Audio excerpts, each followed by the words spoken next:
cross-validation?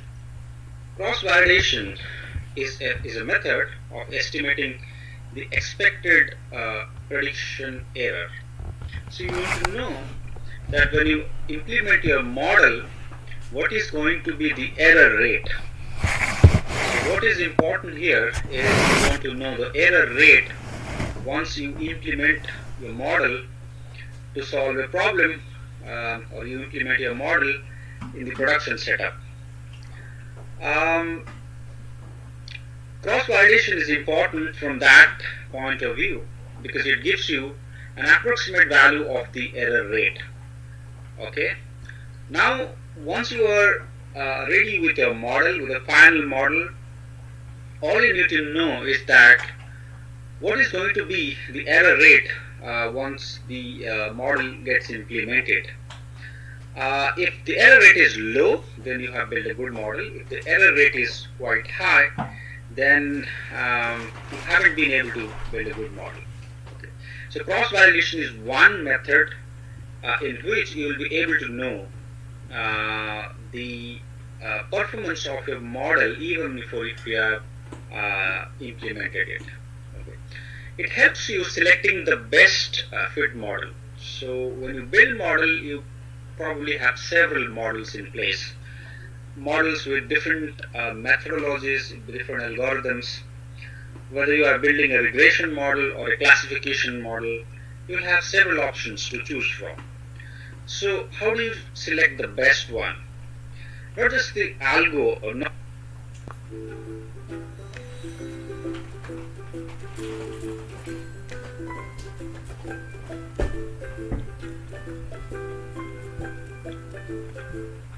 Not just the model methodology, it's also the data, the features that you are selecting.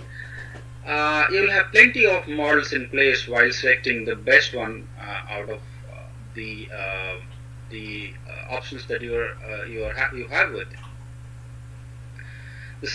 The third important thing for which cross-validation is very important is it ensures that your model is not overfit. That means it gives you the confidence that the data that you have used to build the model, and by using that data, the performance of your model in that particular data is same as the performance, or at least similar to what the performance you would be getting in the new data, or a data that hasn't been seen yet, because ultimately your model will be implemented to predict values in new data, completely new data, or data that is going to be realized in future. So to ensure that the model is not overfit, cross-validation is done.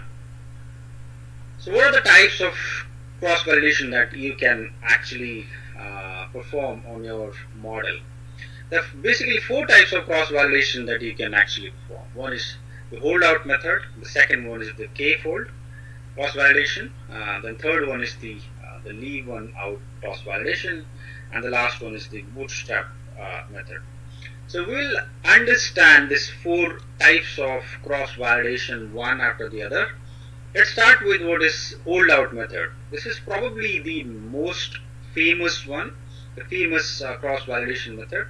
You might have already used it if you have gone through some of my videos in on different case studies. I have mostly used the holdout method while demonstrating the cross-validations.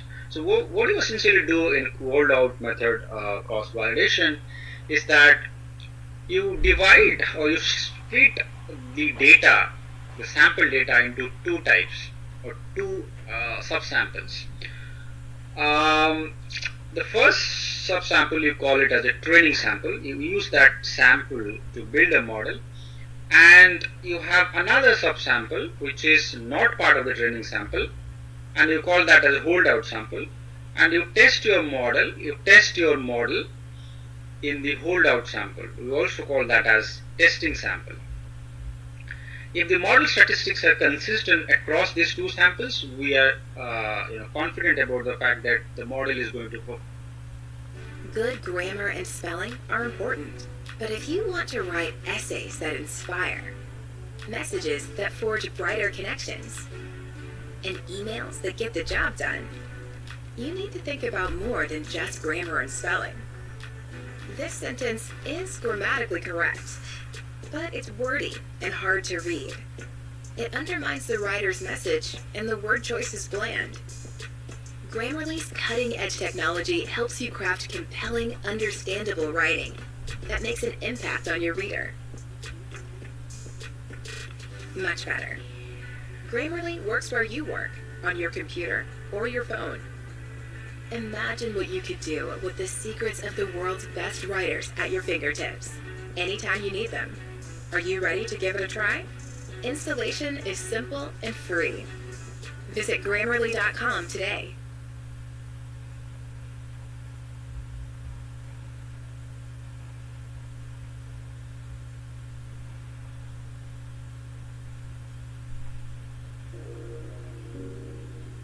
Did you spend the weekend giving out about your job?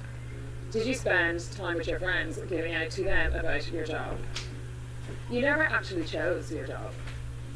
It just happened. Is it actually what you want to do? And is it perform well? In the new data, it's not just the training data on which the model is performing well, it's also going to do well in the new data. So normally we go ahead with 50 to 70% of the data in the training sample, and 30 to 50% as the holdout sample. Although these numbers are not, there is no thumb rule as such, but yeah, normally the industry practice is to take 50 to 70 or 80% as training sample and 20 to 50% as the holdout sample. So if you're building a regression model, just check out the mean square error, the root mean square error for training sample, and also check that out for the holdout sample. And if they are very similar to each other, then the model is not an overfit. Otherwise, you have to go back and rebuild a model, ensure that the model is the sample that you are using is representative, and so on. One bad thing or one disadvantage of using holdout method is that it is prone to sample bias, because you do not actually decide which observations are going to be in the training sample and which observations are going to be in the holdout sample. You do it randomly. You just do a random sampling. You do a random sampling in finding out which sample is going to be in the training sample and which data point is going to be the training sample and which data point is going to be in the holdout sample. And that's not a very representative, so to say, because if you change the splitting pattern, you probably will get a different result. The chances are low though, but there is definitely a chance that you will get a different result. For instance, you just took this sample, okay, this one as the training, and this portion as the sample in the extreme left, this 30% of the sample as the validation sample. You probably get a different result than what you had got in the previous one. So this is prone to sample bias. So the next one is the KFold cross validation. KFold cross validation is a type of cross validation in which you split the sample into k equal sizes or k equals sub.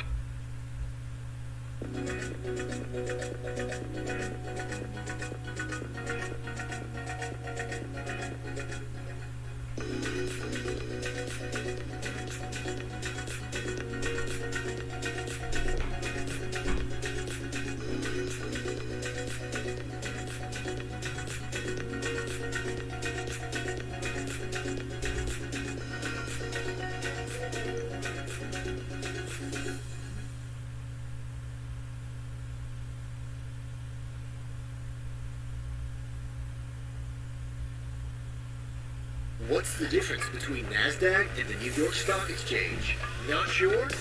Get a $200 worth course for free. Ever wanted to understand the terminology of the financial markets? Ever been in a group where everyone were using financial lingo and you had no idea what they're talking about? Now's your time to catch up and understand what do NASDAQ, S&P 500, support, and resistance even mean. Now is your opportune time to get the stock day trading education that everyone deserves for free. Take our free course and start your journey into the financial markets.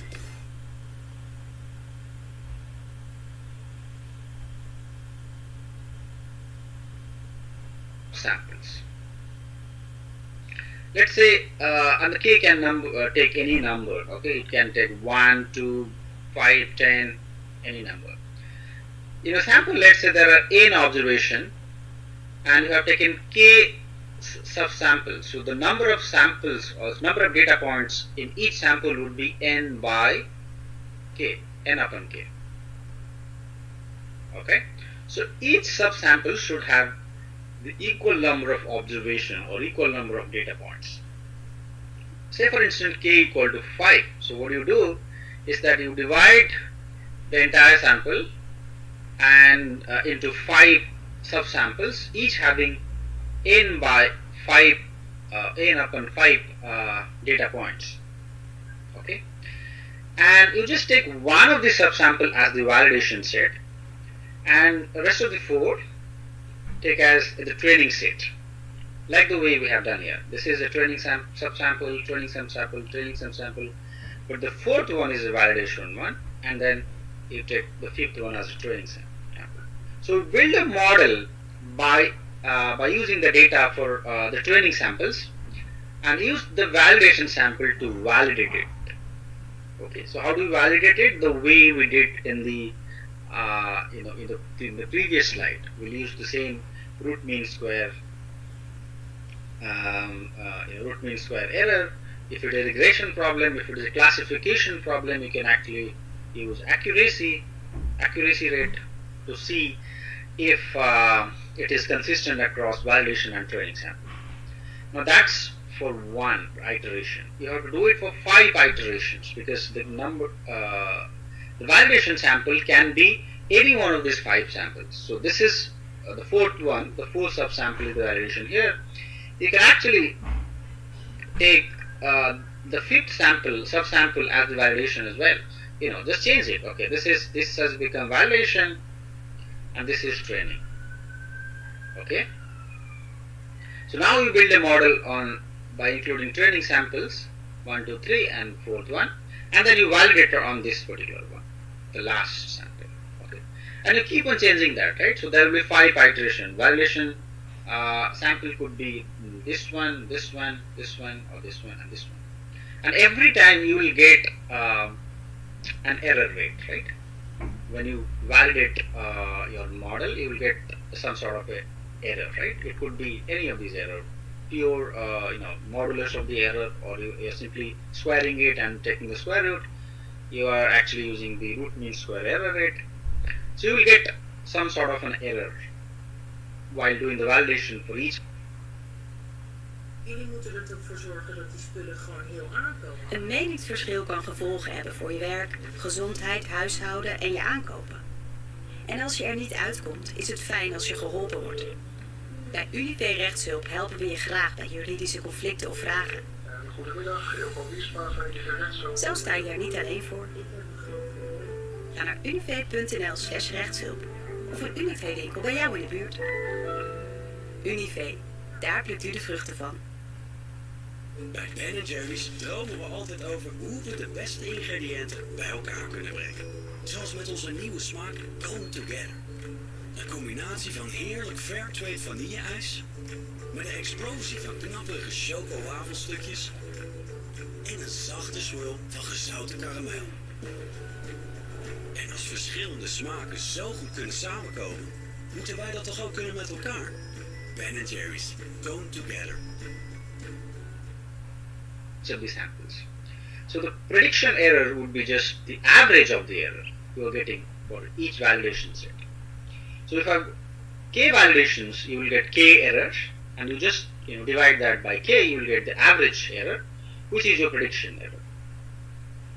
Okay, so that's called KFold cross validation. Normally people take the k to be 5 to 10, because otherwise it takes a lot of computational time to do all these iterations, right? So here it's 5 subsamples, so we have just 5 iterations.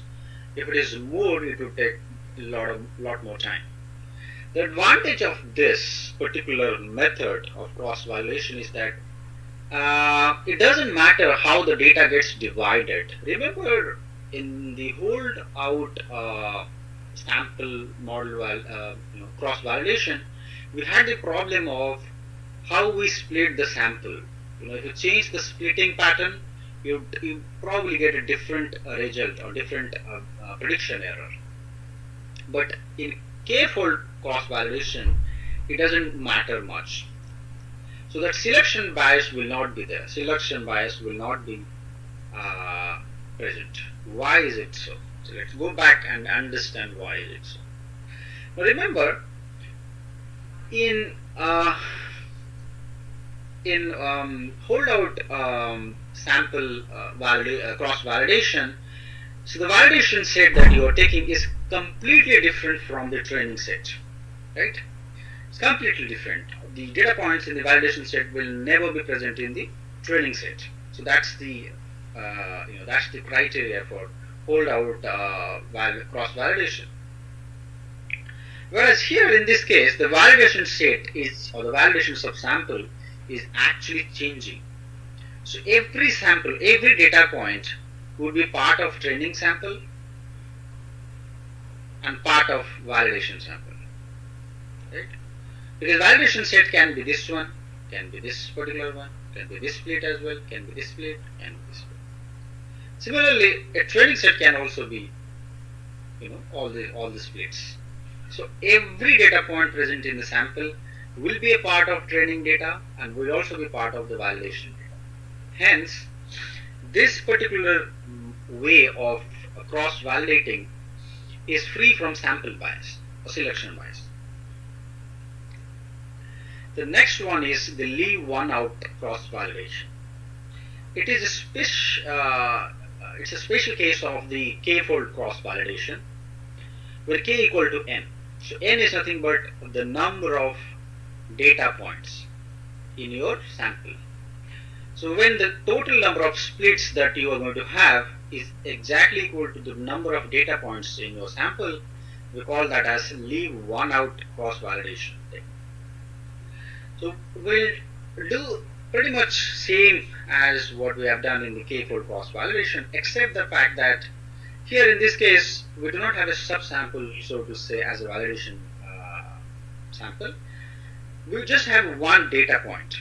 Okay, so we just take one data point as the validation sample and build a model in rest of the data points, okay, and test it with the holdout data point and get the error. So you will get error 1. Now you change the data point. Okay, you just take this one. Okay, you will get the error 2. So what you will do is that when you take this one, you will build the model on the entire data point, including the last one, and test your model on this particular data point. Okay, and you will get an error. We call that as error 2. And for here, so we continue to do the same thing. Okay, so we'll get error 3. So you will get as many error as the number of data points. So you will get error 1 to error n if you have n number of observations. So the average error would be just the total, the sum of the error, n equal to 1 to n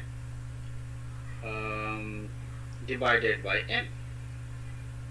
So let's set I equal to 1n. Okay, so the average of the error is the prediction error for future. So just remember one thing is that it's exactly the same as the KFold cross validation, except the fact that the k in this case is just the same as the number of data points in your sample. Right? So what is the problem in this case? The problem in this case is that it will take a lot of time to compute. If you have, let's say 1,000 data points, you will have 1,000 iterations to perform. So you will build 1,000 models. Okay, so you take 999 data points, build a model, test your data point on the one of the validation data point that you have kept outside, and keep on changing. Just include this here, and then take one data point, another data point from the sample as the validation one, and keep the iteration going 1,000 times. It's going to take a lot of time if you have just too many observations in place. In the real-time scenario, you will probably have 1,000,000 observations to perform your cost validations, and that's going to take a lot of time.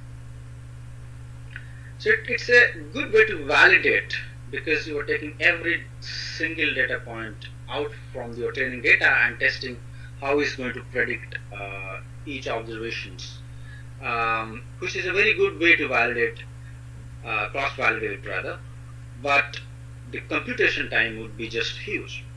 But the good thing is that, given the fact that nowadays you have high computation power, a lot of computational resources are available by the cloud service providers, you can actually use this particular technique, and it's actually becoming a popular technique nowadays because the computational power of systems have gone up drastically over the last few decades.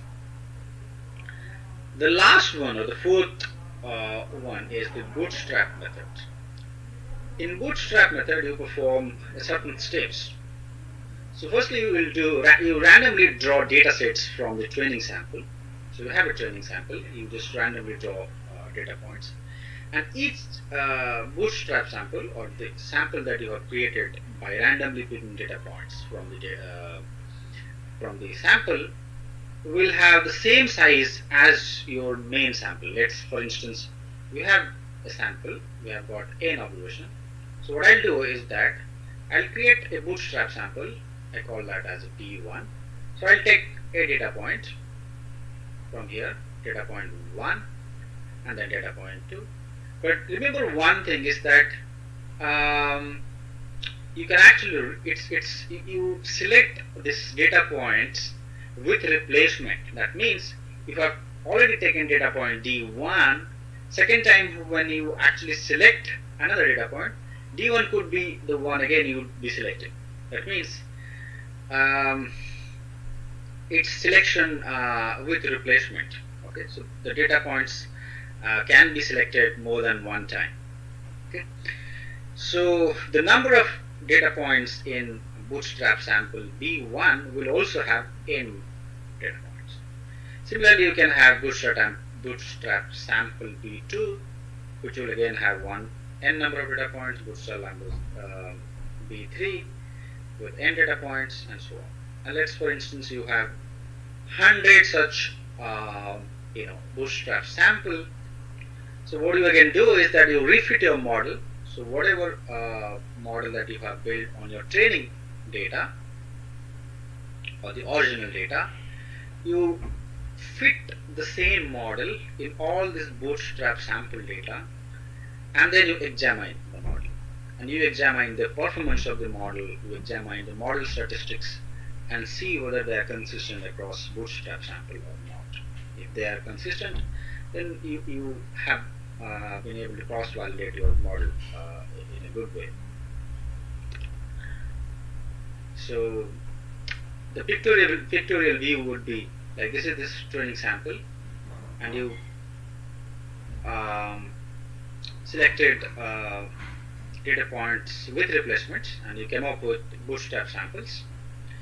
You will have n number of Bootstrap samples, and then you refit the model in all the Bootstrap samples and check for consistency. That's what I explained in the previous slide also. So yeah, it's just a representation. Thank you so much. Please subscribe to my channel, and you can also visit our website. Thank you.